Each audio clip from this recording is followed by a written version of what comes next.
Hello everyone, how have you been? It's actually been quite some time since we met. I'm very excited to be back with you guys, discussing something with you guys.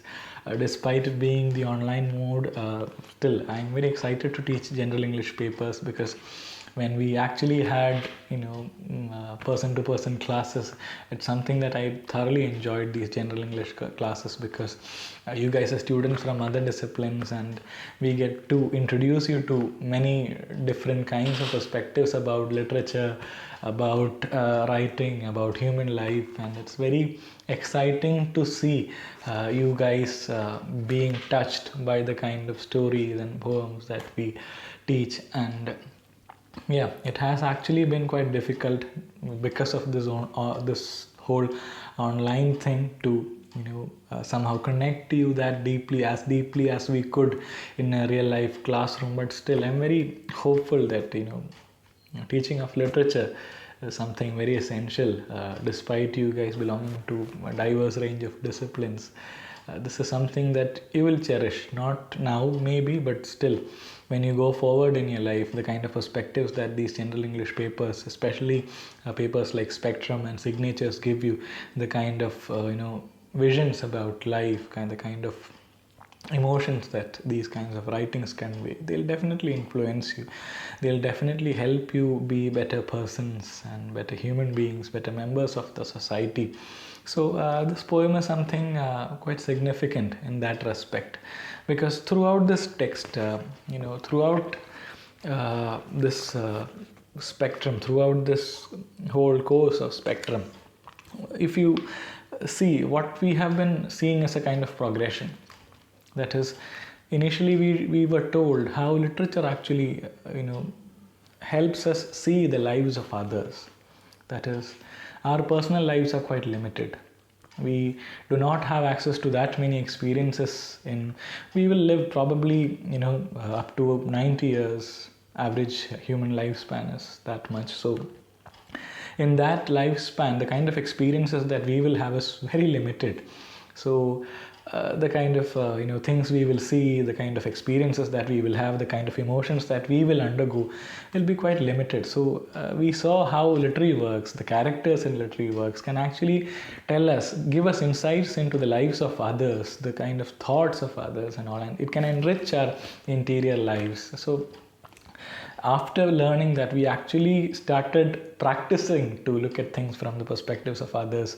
In different chapters that we learned, we were actually looking at the lives of other people, the feelings of other people.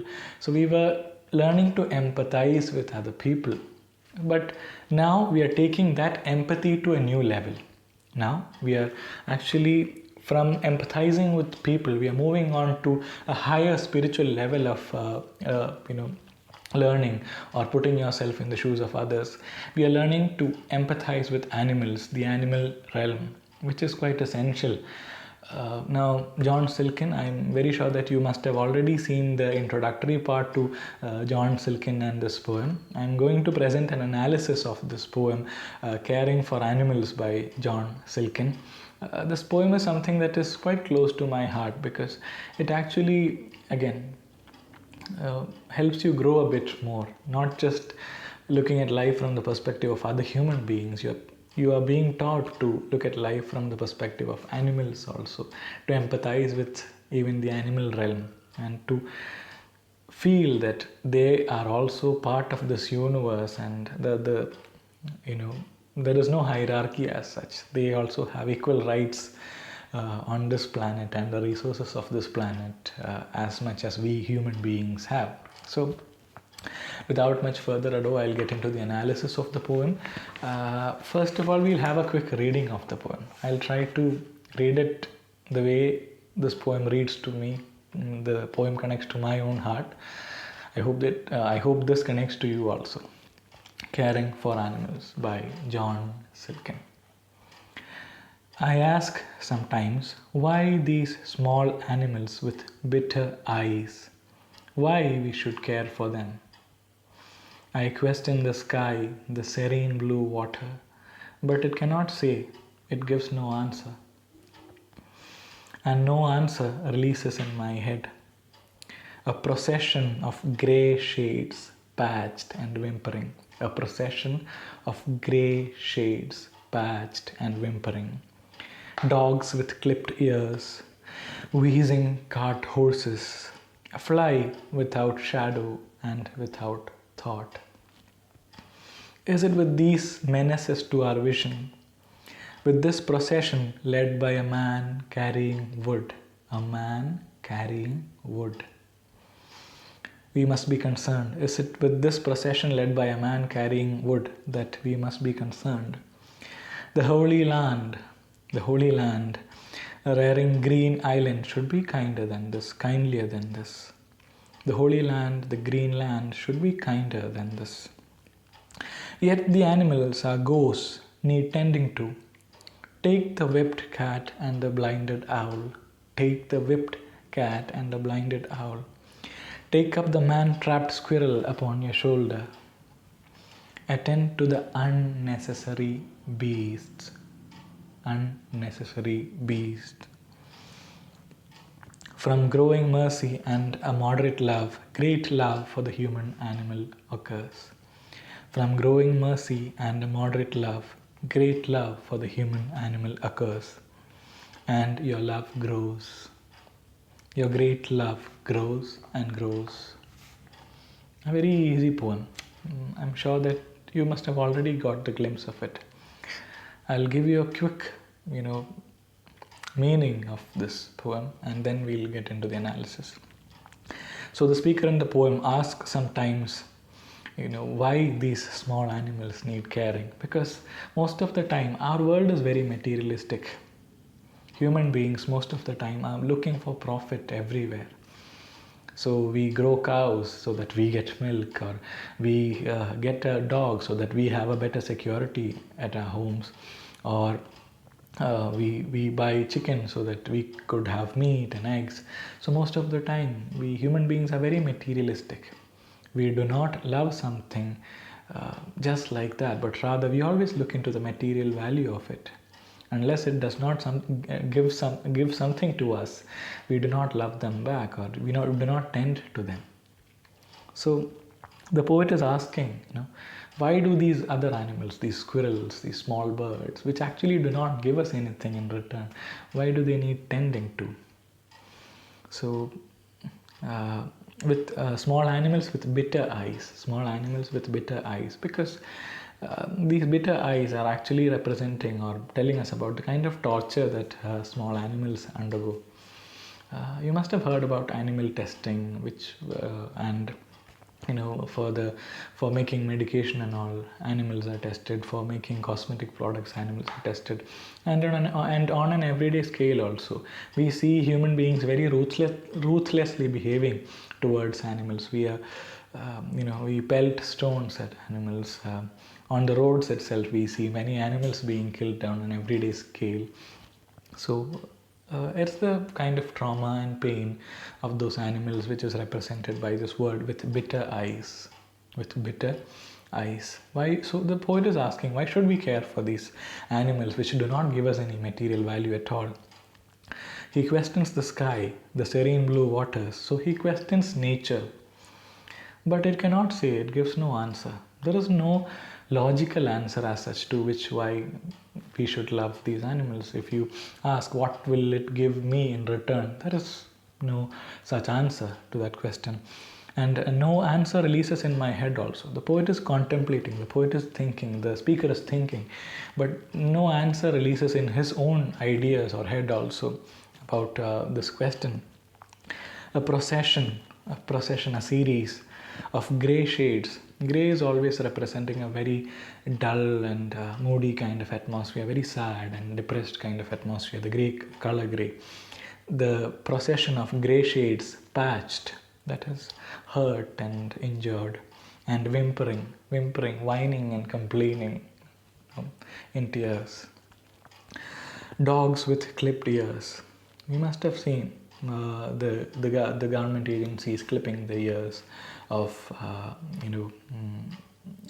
injected dogs which are made infertile, so that there is no more population of these dogs. dogs with clipped ears, wheezing cart horses, horses who are panting after working on the cart horse for really long hours, horses pulling the carriages and panting because they are tired. A fly without shadow and without thought. Most of the time, we never have this feeling that these animals could have the same kind of feelings also. That is, we never think that the fly who's roving around us could probably have certain kinds of feelings, or the squirrel whom we just pelted could have friends out there who are waiting for them, or family members maybe, or small children in its small hole where it lives. So we most of the time do not consider them to have any other kind of attributes other than animalness. That is, there could be stories that they would be having also. There could be things that they might have been wanting to do. They must have been in the middle of doing, but we in between hurt them or sometimes even killed them. So we never think of them as, we think of human beings, people with feelings, people with things to do, things to achieve, and all. So they are very shadowy, just like a fly without a shadow even, because we do not give them even that much importance. It is with these menaces to our vision, it is with these threats to our vision, with this procession led by a man carrying wood, we must be concerned. So this man carrying wood is actually a biblical reference to Jesus Christ carrying the cross. So Jesus Christ sacrificed himself for humankind, not just humankind actually, but rather the whole universe, which includes animals also. So shouldn't the kind of example that Jesus Christ gave us was that of sacrifice and universal love? So shouldn't we be concerned about that? Shouldn't we, who are enjoying the benevolence of Jesus Christ, who sacrificed himself for us, shouldn't we be concerned about the whole universe also? Shouldn't we be concerned about these small animals also?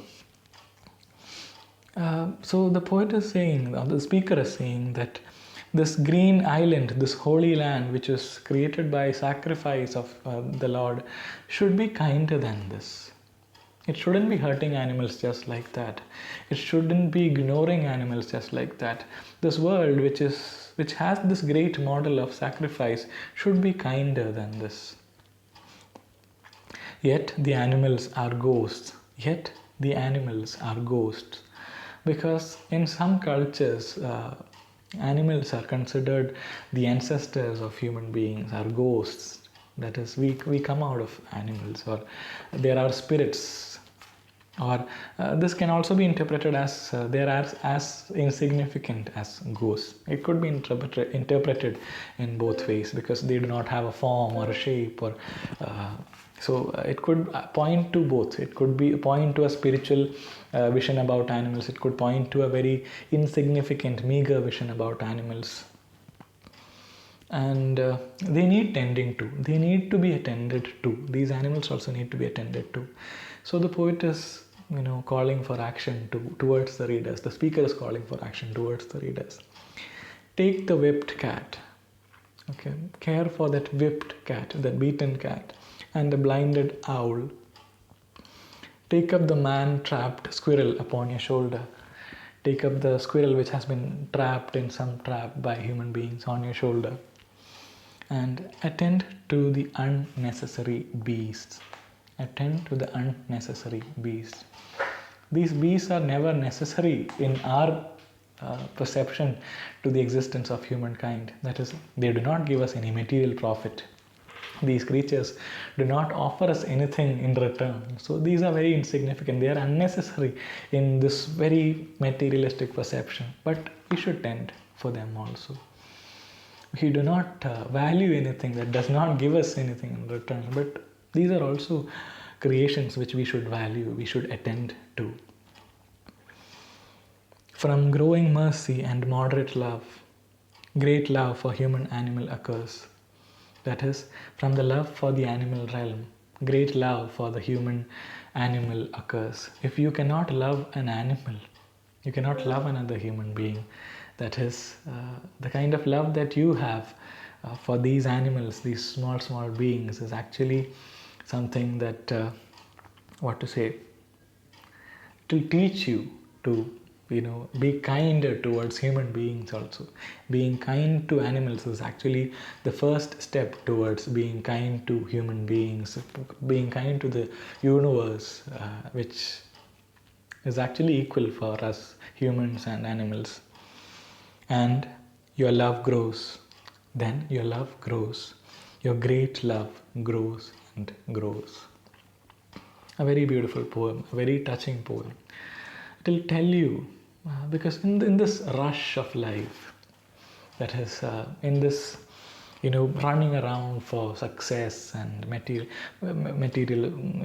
achievements, we completely forget about the world. We forget to pay attention to the world. We do not even pay attention to anything that does not give us anything in return. So there are many perspectives in which we should actually look at the universe, because without this universe we cannot survive. We may think that it's unnecessary that we should, but it's actually the result of our lack of attention to these elements of the universe that we are facing a lot of problems today. If we can be kind to these animals, we can actually be kind to ourselves. We will learn to love nature. We will learn to love the world around us. We will have time then. We will have time to look at life in a better perspective, look at other people in a kinder perspective. So, love for animals is a stepping stone towards love for the larger humanity. That's what John Silkin is saying. Now, this poem has 19 lines, and it's not all lines, but most of its lines are written in iambic pentameter. Iambic pentameter. It's called a meter. Poets write in meter so that there is a certain kind of tune to the poems. Most of the lines are written in iambic pentameter. Iambic pentameter. Okay, that's the meter. And so I hope you understand what this poem is about. It's about caring for animals, tending for animals, and through that growing as a human being, becoming a better person. It's about all that. I hope these things are clear, and there are certain perspectives that you can look up to, that is deep ecology and ecocentrism. That those are perspectives which tell you that you are also, just like animals, you are also part of this natural system, and the value of human beings is equal to even plants and animals, and everything is equally created. So that kind of perspective is dealt with in ecocentrism and deep ecology. You can look into all that. Probably in the concluding videos our teachers will be discussing all that too. So for the time being, I think this poem is very clear. It's very simple also.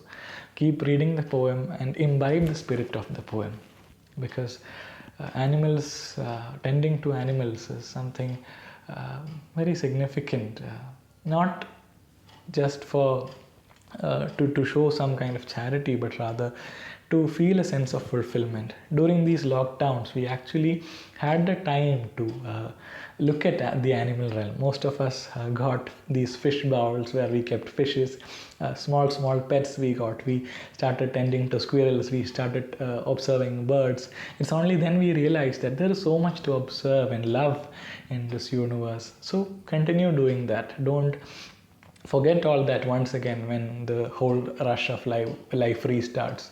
So this poem will actually remind you to do all that. I hope you enjoyed the analysis of the poem. Thank you for listening, guys. Take care.